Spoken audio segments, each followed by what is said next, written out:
WhatsApp guys, आज हम देखने वाले हैं वक्फ बोर्ड बिल इन पार्लियामेंट। तो फेस टू फेस चैनल से रिजवान अहमद सर की वीडियो और थंबनेल में लिखा है फिर इस्लाम खतरे में। तो देखते पूरी वीडियो।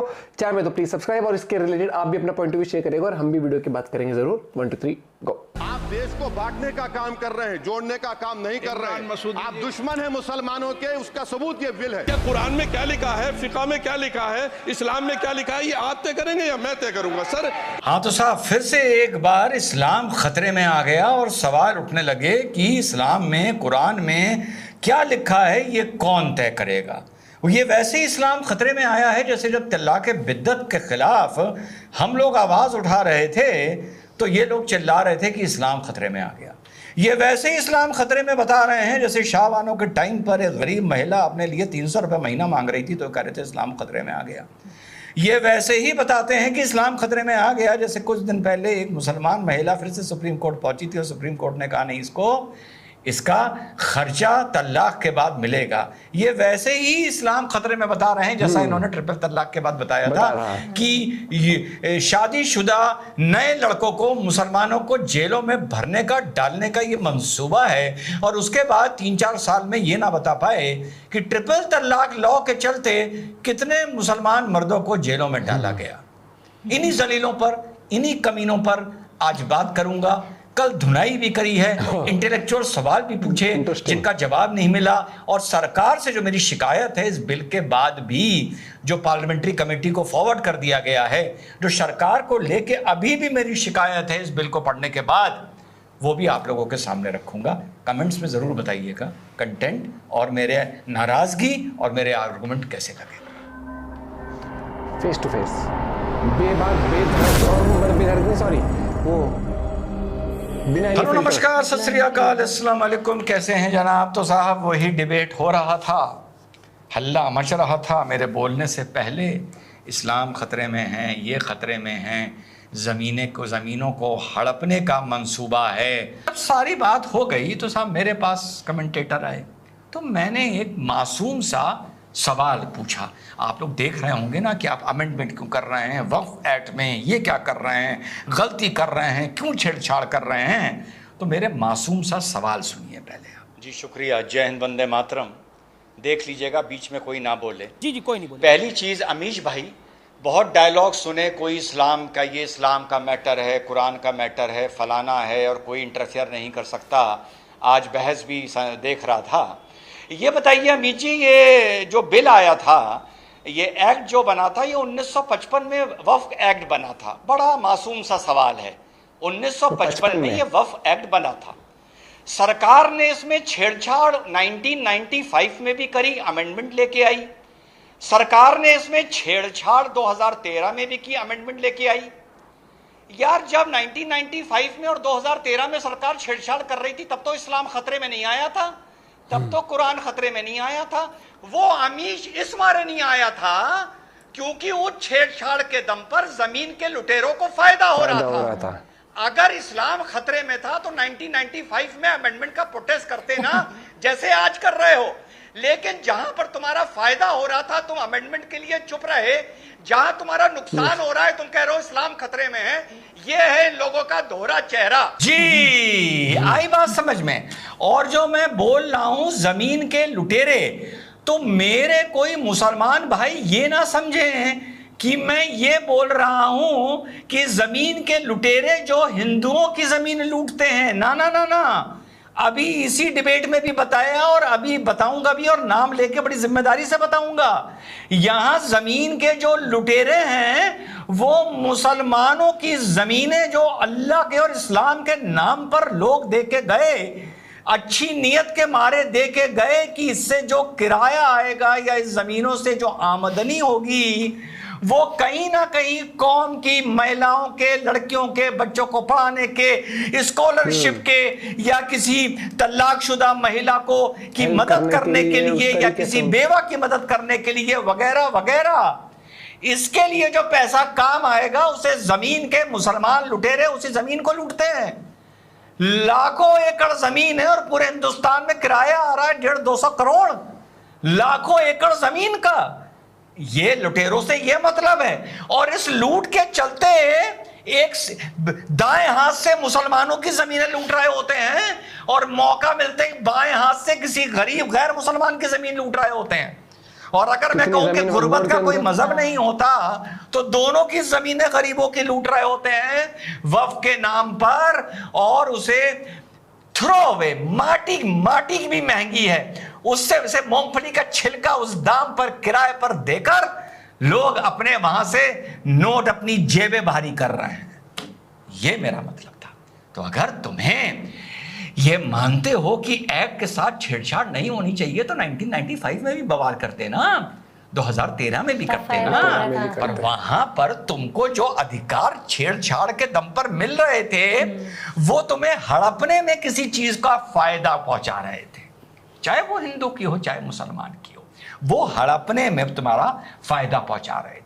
या मुसलमान जो दे के गया था उसको आंख बंद करके किसी को मूंगफली के छिलके की कीमत पर उस संपत्ति को किराए पर देकर तुम्हें फायदा हो रहा था, करोड़ों का फायदा हो रहा था, तो वहां तुम चुप रहे, वहां इस्लाम खतरे में नहीं आया। अब तुम्हें यह छेड़छाड़ नजर आ रही है क्योंकि तुम्हारी जो भाई खाते थे उन पर अब सरकार कह रही है, पर सरकार से मैं खुश नहीं हूं, बताऊंगा उन सर पे जो कह रही है सरकार की नहीं भैया ये सब खाते वाते साफ करो, जरा पूरा ब्यौरा दिखाओ। तो ये है फर्क। छेड़छाड़ वहां भी हुई थी, छेड़छाड़ यहां भी हुई है। वहां जेब भारी हो रही थी तो तुम्हें फर्क नहीं पड़ रहा था, यहां जेब हल्की होने का डर है तो तुम इस्लाम बीच में ले आए, और जहां तुम इस्लाम बीच में ले आए तो मैं सुनने वाले जाहिल तुम्हारी बात पर ज्यादा यकीन करेंगे और रिजवान अहमद की बात पर कम यकीन करेंगे। फिर से ये सवाल पूछा कि बताओ तो कि 1995 में विरोध क्यों नहीं किया उस छेड़छाड़ पर। सुनिए क्या जवाब दिया। बस आप इतना बता दो कि 1995 और 2013 में जब अमेंडमेंट आए थे आपने विरोध क्यों नहीं किया था, बस इतना बता दो। ठीक है अजीज खान, जवाब अजीज खान जवाब। विरोध इसलिए नहीं किया था कि उनकी नीयत ठीक थी। आज आपकी नीयत ठीक नहीं है, मनसा ठीक नहीं है। वो चाहते हैं नीयत गलत है। वक्फ बोर्ड की जो संपत्ति है तो छेड़छाड़ तब भी हुई थी ना। और सुनिए, नहीं तो वक्फ एक्ट से छेड़छाड़ तो तब भी हुई थी। नहीं अभी आपके सांसद ने बोला, ये किसी और ने नहीं बोला, सपा के सांसद ने बोला कि इस्लाम से भी तकलीफ है। सुन तो लो भैया, तब वक्फ के एक्ट में जब छेड़छाड़ हुई थी तब वो छेड़छाड़ नहीं थी, अब ये छेड़छाड़ है। ओके रिजवान अहमद 10 सेकंड रिजवान जी दिए रिजवान अहमद दिए 10 सेकंड जी। अमीश भाई इसका मतलब आज अजीज खान साहब ये बोल रहे हैं कि ये नियत पर और एक प्रिजम्पशन के मारे विरोध कर रहे हैं और किसी तर्क के आधार पर विरोध नहीं कर रहे हैं। तो हाइपोथेटिकल लग रहा है नियत खराब है इसलिए ये विरोध कर रहे हैं।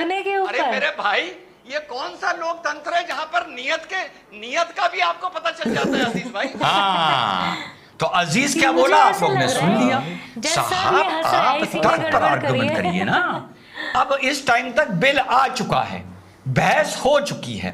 अब आप ये बताइए वहां पर आपको अजीज, वैसे आदमी तमीजदार है तो मैं उनको अजीज भाई बोल दूंगा। दो यहां पर महा जाहिल थे, एक तो वो जाहिल रशीदी और एक AIM का प्रवक्ता। एक बात बताओ, बिल आ चुका है, पढ़ी लिखी बात कर रहा हूं, तुम बिल लेके बैठो। तुम बताओ ये अमेंडमेंट इस्लाम के खिलाफ है। ये अमेंडमेंट वक्फ का जो कंसेप्ट है उसके खिलाफ है। ये अमेंडमेंट एक गरीब मुसलमान के लिए नुकसानदेही है। इस अमेंडमेंट की वजह से वक्फ की प्रॉपर्टीज में आने वाले किराए कम हो जाएंगे। ये बोलो ना, ये बोलो। इस एक्ट की, इस अमेंडमेंट की वजह से वक्फ की संपत्ति खतरे में पड़ जाएगी। तुम ये बोलो ना। क्या बोल रहा है अजीज खान? मुसलमानों सुन रहे हो? क्योंकि नीयत खराब है हम इसलिए विरोध कर रहे हैं। जैसा मैंने बताया कि ट्रिपल तलाक में यही डायलॉग चल रहे थे, नीयत खराब है। अरे भाई क्या नीयत खराब है? जिस लड़की का तलाक 9 सेकंड में होता था अब कम से कम 90 दिन में तो हो रहा है। कम से कम मान लिया, चलो जिसने ठान ली वो देगा, मान लिया, लेकिन 90 सेकंड के बजाय 90 दिन में हो रहा है। तो कहीं 100 जगह भी अगर तलाक हो रहा होगा तो कम से कम 2-3 जगह तो बच जाता होगा कि 90 दिन में सोचने का कुछ मौका मिल जाता होगा। मुसलमानों, जिसका तलाक नहीं होता होगा वो तुम्हारी ही कहीं बहन होती होगी ना, या तुम्हारी ही कहीं बेटी तो होती होगी ना, नियत नहीं। ठीक? तो वो तुम लोगों को इस्लाम में खतरा लग रहा था, और बताओ ना कि यार इस लाइन में ये खतरा है। वो नहीं बोलते कभी, हवाई में बात कर रहे हो। और जब कोई कहता है हमें मुसलमान की नियत पर शक है, हमें मुसलमान की वतन परस्ती पर शक है, तो नाराज हो जाते हो। कहते हो कैसे शक है, हम क्यों सफाई दें, तुम हम पे क्यों शक कर रहे हो। यानी शक करने का भी हक सिर्फ मुसलमान को मिला है, वो हिंदू पर और भाजपा पर सिर्फ मुसलमान को मिला है। पलट के जब हमारे ऊपर शक होता है तो हम नाराज हो जाते हैं, हम आंखें दिखाने लगते हैं, हम कहते हैं हिंदुस्तान हमारे बाप का है। तो अगर शक का खेल तुम खेलते हो तो शक का खेल तो वो भी खेलेंगे ना मेरे भाई। अब आगे सुनो, अब ये जाहिल को बोलने का मौका मिला, तो मैंने जो बोला 1955 में वक्फ एक्ट आया, तो वक्फ एक्ट एक्चुअली इंट्रोड्यूस 1954 में हुआ था और इंप्लीमेंट हुआ जाकर 55 में, पर जाहिल तो जाहिल रहेगा। अब इसने सोचा कि मैं भाई रिजवान अहमद जो पूरे ऊपर वाले की दया से, आप लोगों के प्यार से 2-4 मासूम सवाल पूछता हूं जब भी डिबेट में जाता हूं, और पूरा डिबेट उन्हीं सवालों पर लाके केंद्रित कर देता है आपका भाई, भले आहाकार मच जाए। तो इस जाहिल को लगा कि मैं रिजवान अहमद को गलत प्रूव कर दूं, और सुनना ये बाद में बोला क्या, ये चीज जो आप लोगों को यकीन आ जाएगा कि ये कितना जाहिल आदमी होगा। हाँ, जानकारियां गलत रखी जा रही हैं जी। कैसे? कुछ लोग ये कहते हैं कि साहब 1955 में एक्ट बना, 1955 में नहीं बना, वक्फ एक्ट बना है 1954 में, 1923 में बना, 1954 में बना। आपकी जानकारी गलत है। 1923 में कैसे बन जाएगा? बहुत बढ़िया, अरे क्या बात है। 1923 में कैसे बन जाएगा? 47 में तो देश आजाद हुआ, 47 में देश आजाद हुआ, और 23 में वक्फ एक्ट बन गया। अरे चुप रहिए, चुप रहिए, मेरा नंबर है बोलने का, चुप रहिए। जाहिल ने अपनी औकात दिखा दी, कह रहा है आजादी से पहले कोई एक्ट कैसे आ सकता है। अरे मैंने इस डिबेट में बाद में जाहिल से कहा कि मुसलमान वक्फ एक्ट 1923 में आया था। जाहिल, ये देश जो आजाद हुआ था, इंडिपेंडेंस एक्ट 1947 के बाद आजाद हुआ था। 1935 में गवर्नमेंट ऑफ इंडिया एक्ट आया था। अरे इस देश में जब अंग्रेज थे, जाहिल को यही तो फर्क होता है। जाहिल में ये जितना तैयारी करके आ जाए, कह रहा है कि आजादी से पहले एक्ट कैसे आ गया, और निरी बकवास करके ये तो आदमी यार लानती आदमी है, कसम से जूता खोर है साला। मिल जाए तो मारी मार इसके जूते, इसका बस चेहरा लाल कर दूं। सुनो, दूसरी बात ये बताइए, कोई इस बात का जवाब नहीं दे रहा, और आप जवाब ले नहीं रहे अमीश भाई, आप जवाब ले नहीं रहे कि सीधी सीधी जैसे टाइटल सूट की लड़ाई होती है, जी जी, वक्फ बोर्ड सिविल कोर्ट जाकर अपने टाइटल सूट की लड़ाई जमीन के ये बड़ा महत्वपूर्ण पॉइंट है। अब तीसरी बात और अपनी बात खत्म करूंगा। जो वक्फ की जमीन की लड़ाई होती है, अमीश भाई एज अ लॉयर बता रहा हूं, और मुझे यहां पर प्लीज आप लॉयर या एडवोकेट लिखा करिए। ये मुस्लिम स्कॉलर और मुस्लिम धर्म गुरु की देश में कोई इज्जत नहीं रह गई है, तो आप एडवोकेट लिखा करिए मुझको। अब ये बात आती है कि जो वक्फ की जमीन की लड़ाई है, ये टाइटल सूट है, टाइटल सूट।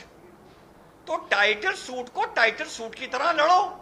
अगर वक्फ ये मानता है कि ये जमीन मेरी है, वक्फ का अधिकार है उस जमीन के लिए लड़ने के लिए, अधिकार है। एक टाइटल सूट तैयार करो, सीनियर डिवीजन में जाओ, अपने कागज लगाओ, सिविल कोर्ट में जाकर इसका मुकदमा करो। प्रथम दृष्टिया कोर्ट आपके कागज देखेगा, दूसरी पार्टी को कोर्ट नोटिस इशू करेगा, दूसरी पार्टी अपने कागज लेके आएगी, मुकदमा चलेगा। अगर आपके कागज सही होंगे, जमीन वक्फ को मिल जाएगी, बहुत अच्छी बात है। जावेद अहमद ने बोला है, जो वक्फ वेलफेयर सोसाइटी का अध्यक्ष है या चेयरपर्सन है, कि तेलंगाना में इस फैमिली ने 3000 करोड़ की जमीन पर वक्फ की कब्जा कर रखा है। और ये कब्जा ये नहीं है कि इनके ये परमानेंट मालिक हो गए। मैं जहां पर भी आप लोगों को करेक्ट कर दूं, ऑथेंटिसिटी ऑफ द न्यूज़ मुझे नहीं पता है, लेकिन हाँ मौका पड़ेगा तो चैनल भी बता दूंगा, लिंक भी बता दूंगा कि कहाँ इंटरव्यू में ये चीज़ बोली गई है, तभी नेशनल प्लेटफॉर्म पर जाके बोली है, वरना मैं उल्टी सीधी बात बोलता नहीं हूँ।